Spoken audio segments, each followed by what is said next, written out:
जाता है कि जो इंसान शून्यता को स्वीकार कर लेता है वो ही पूर्णता पाने का अधिकारी बन जाता है। इस बात को जरा गहराई से सोचना। परम शून्यता जो इस ब्रह्मांड की शून्यता का प्रतीक है। संत अच्युतानंद दास जी को तो आप जानते ही होंगे, जिन्होंने भविष्य मालिका को लिखी थी।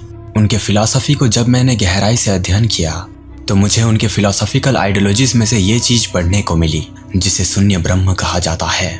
शून्य संहिता जिसे अच्युतानंद दास जी द्वारा लिखा गया था, उसमें वर्णन किया गया है उस महाशक्ति का जिसे शून्य पुरुष कहा जाता है। ना तो उसका कोई आकार है और ना ही कोई रंग।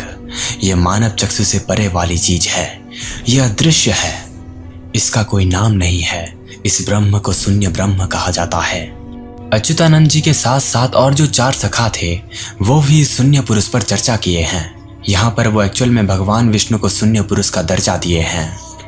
दोस्तों, शून्य संहिता में ये लिखा गया है कि हे वीर, शून्य को देखो, अपने आप को शून्य में रखकर उस परम शून्यता का ध्यान करो। शून्य स्वयं में ही एक पूर्ण रूप है।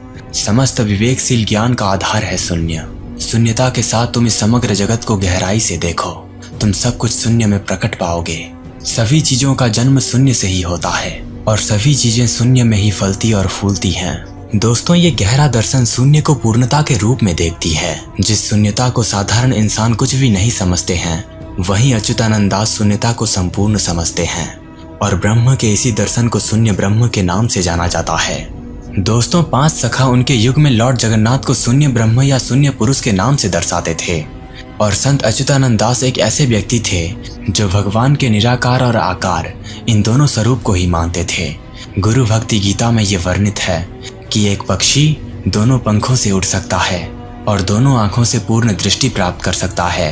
एक नेत्र के अभाव से वो एक नेत्री हो जाता है और दोनों नेत्रों के अभाव से वो संपूर्ण अंधा हो जाता है। इसी प्रकार 2 नेत्रों की तरह निर्गुण और सगुण ये दोनों एक साथ बंधे हुए हैं।